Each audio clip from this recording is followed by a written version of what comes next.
Advocate बनने के बाद मेरा पहला विज़न सर यही है कि कोई भी डाइवोर्स ना हो। जो रिश्ते टूटते हैं, जो परिवार टूटते हैं, उसका खामियाजा सबसे पहले हमारी पीढ़ी को भुगतना पड़ता है। और परिवार ही सब कुछ है।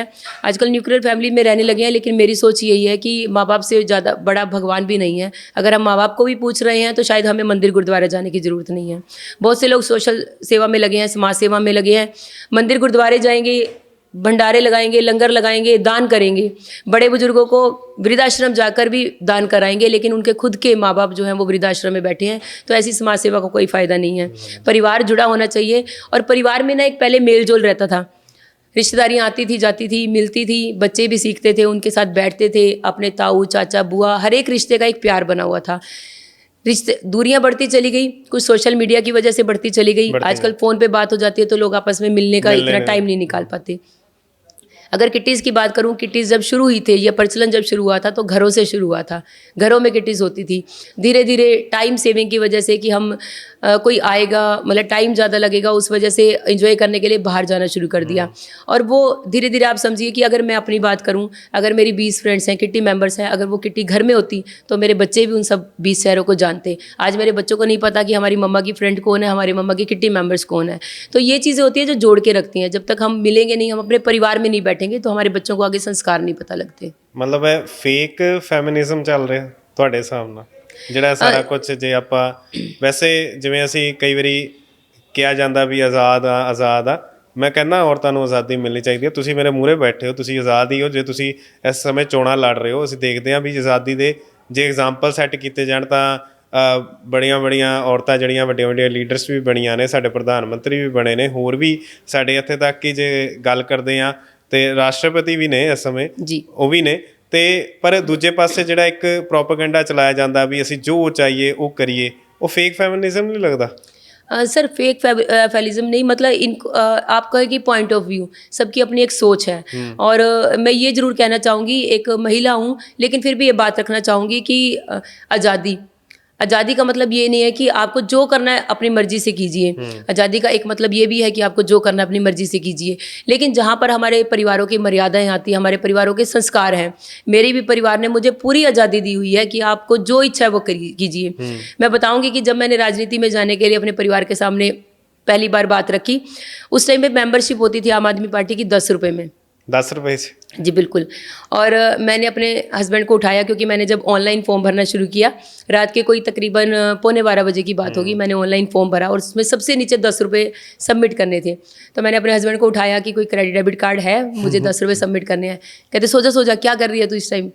तो मैंने कहा मुझे ना ऐसे मैंने फॉर्म भरा है, उसमें मुझे 10 रुपये डालने हैं। सो जा हस्बैंड ने कहा। और मेरा मन बड़ा ख़राब हुआ कि मैं फॉर्म नहीं सबमिट कर पाई। लेकिन मेरी खुशकिस्मती थी कि वो रात को 10-12 बजे के बाद अगला दिन चढ़ गया और उसके बाद आम आदमी पार्टी की वो चीज़ ख़त्म हो चुकी थी, वो रूल रेगुलेशन ख़त्म हो चुके थे और वो मेंबरशिप फ्री हो चुकी थी। और तब से वो मेरी मेंबरशिप आम आदमी पार्टी में आज से 10-11 साल से है। और आज़ादी, जब अगले दिन ये बात हुई सुबह की, तो रात को क्या कर रही थी, और मैंने अपने इन-लॉज़ के सामने बोला कि मुझे ऐसे ऐसे जो मैंने देखा है, मेरा भी दिल करता है कि मैं घर से बाहर जाकर भी उस चीज़ में पार्टिसिपेट करूँ। तो हेड्स ऑफ कि ये रिश्ते बड़े बदनाम हैं सास बहू के। और मेरी मदर इन लोग घर में पहली शख्स हैं जिन्होंने मुझे बोला कि बेटा तूने जो करना है तू कर। और वो पहली लेडी हैं जिन्होंने मेरे हस्बैंड के लिए भी बोला कि ये जो कहना इनू कहन दे, कोई गल नहीं, मैं हैगी जो कर दिए करम जी, कि आप जो करना चाहते हो आप फील्ड में करो, अपने परिवार का नाम करो। और उसके लिए एक महिला के साथ महिला के रिश्तों की भी बड़ी वो होती है। मेरे परिवार में हर चीज़ का एग्जाम्पल है और मैंने वो करना शुरू किया। लेकिन ये एक लेडी को भी चाहिए, एक लेडी की भी सोच है कि अपने परिवारों के संस्कारों को और उनकी जो नियम है घरों को, उनको लांघ कर नहीं आपको कुछ करना चाहिए। ये जो घर में आज़ादी दी है उसका मिसबिहेव ना करें, उसका मिसयूज़ ना करें। ਮੈਨੂੰ ਬੜੀ ਚੰਗੀ ਗੱਲ ਹੀ ਲੱਗੀ ਤੁਸੀਂ ਕਿਹਾ ਡਿਵੋਰਸ ਜਿਹੜੇ ਵੱਧਦੇ ਜਾ ਰਹੇ ਆ ਉਹ ਕਿਤੇ ਨਾ ਕਿਤੇ ਸਾਡੇ ਖਰਾਬ ਕਰ ਦੇਣਗੇ। ਜੇ ਆਪਾਂ ਸੱਭਿਅਤਾ ਨੂੰ ਕਹਿੰਦੇ ਆ ਜਾਂ ਹੋਰ ਵੀ ਚੀਜ਼ ਨੂੰ, ਇਹਨੂੰ ਖਰਾਬ ਕਰ ਦੇਣਗੇ। ਡਿਵੋਰਸ ਦਾ ਕਈ ਵਾਰੀ ਕਾਰਨ ਹੁੰਦਾ ਬੜਾ ਛੋਟਾ ਜਿਹਾ ਹੀ ਹੁੰਦਾ। ਕਈ ਵਾਰੀ ਛੋਟੀ ਜਿਹੀ ਲੜਾਈ ਹੋ ਗਈ, ਕਈ ਵਾਰੀ ਕਿਸੇ ਦਾ ਮਾੜਾ ਮੋਟਾ ਐਟੀਟਿਊਡ ਖਰਾਬ ਹੋ ਗਿਆ, ਜਾਂ ਕਈ ਵਾਰੀ ਸੈਲਫ ਰਿਸਪੈਕਟ ਬੜੀ ਵੱਡੀ ਗੱਲ ਹੋ ਗਈ। ਅੱਗੇ ਹੁੰਦਾ ਸੀਗਾ ਵੀ ਜੇ ਦੋ ਬੰਦਿਆਂ ਦੀ ਆਪਸ 'ਚ ਜੇ ਮੀਆਂ ਬੀਬੀ ਦੀ ਲੜਾਈ ਹੋਈ ਆ ਤਾਂ ਇੱਕ ਬੰਦਾ ਝੁਕ ਜਾਂਦਾ ਸੀ, ਇੱਕ ਬੰਦਾ ਥੱਲੇ ਹੋ ਜਾਂਦਾ ਸੀ। ਅੱਜ ਕੱਲ੍ਹ ਦੇਖਿਆ ਜਾਂਦਾ ਦੋਨੋਂ ਆਪਣੀ ਮੈਂ ਤੇ ਜਾਂ ਸੈਲਫ रिस्पेक्ट पे ला लेंगे। जी बिल्कुल। पेशेंस लेवल जो है मैं कहूँगी कि बहुत कम हो गया है और ईगो ज़्यादा आ गई है। और साथ में रिश्तों की गंभीरता को समझना कम कर दिया। इसको बड़ा छोटा सा मतलब एक डाइवोर्स के नाम पे सिर्फ एक जरा सा कुछ गुस्सा हुआ, बिल्कुल हल्की हल्की बातों पे काफ़ी बार हमने देखा है कि बहुत छोटी छोटी बातों पे डाइवर्स होने लगे हैं। और आपके जरिए बस यही अपील करना चाहूँगी कि एक बार सोच समझ कर इस चीज़ पर जो है अमल कीजिएगा, इस चीज़ पर विचार कीजिएगा। अगर सास बहू के रिश्ते ख़राब हैं, अगर एक सास जो कभी माँ थी किसी बेटी की, उनकी बेटी की मैरिज होगी, अगर अपनी बेटी की चीज़ों को बर्दाश्त कर सकते थे तो वो बहू को भी अपनी बेटी मानकर उन चीज़ों को बर्दाश्त कर सकते हैं। और वहीं पर एक बहू को भी चाहिए कि अगर हम अपनी मदर से लड़ भी जाते थे तो भी रहना तो वही है ना, आज नहीं मानेंगे कल मान जाएंगे, हंस के टाल देते थे, तो वही हमें अपनी मदर इन लोग के साथ भी करना चाहिए, उन्हें माँ बाप ही समझना चाहिए। और जहाँ तक रही पति पत्नी के रिश्ते, तो इनसे ऊपर रिश्ता कोई नहीं होता। सेल्फ रिस्पेक्ट बहुत ज़रूरी है, एक दूसरे की रिस्पेक्ट बहुत ज़रूरी है। अपने घर के मैटर्स देखिए, जहाँ दो बर्तन हैं वो खड़केंगे ज़रूर, लेकिन ये है कि अपनी वाइफ को रिस्पेक्ट दीजिए।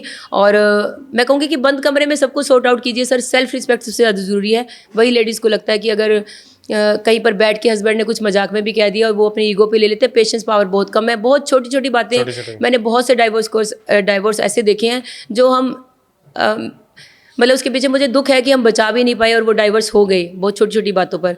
तो आपकी राय ये जरूर अपील करूंगी कि अपने आने वाली जनरेशन के लिए भी सोचिए, उन बच्चों के लिए सोचिए जो जिन्हें सिंगल पेरेंट्स के साथ मतलब ਤੁਸੀਂ ਵਾਰਡ ਦੇ ਵਿੱਚ ਇਹ ਵੀ ਕੰਮ ਕਰਦੇ ਰਹੇ ਹੋ ਆਪਣੇ? सर बिल्कुल, एक तो मैं अपने वार्ड में ज़रूर कोशिश करूँगी कि काउंसलिंग सबकी की जाए। अगर कोई ऐसा केस है, मुझे सिर्फ पता चले, चाहे वो मेरे पास ना भी आए, डाइवोर्स होने से बचाया जा सके। और ਇਸ ਮੁੱਦੇ ਤੇ ਕੋਈ ਨਹੀਂ ਸੋਚਦਾ, ਮੈਂ ਦੇਖ ਰਿਹਾ ਵੀ ਤੁਸੀਂ ਵਿਜ਼ਨ ਵੱਡਾ ਲੈ ਕੇ ਤੁਰੇ ਹੋ।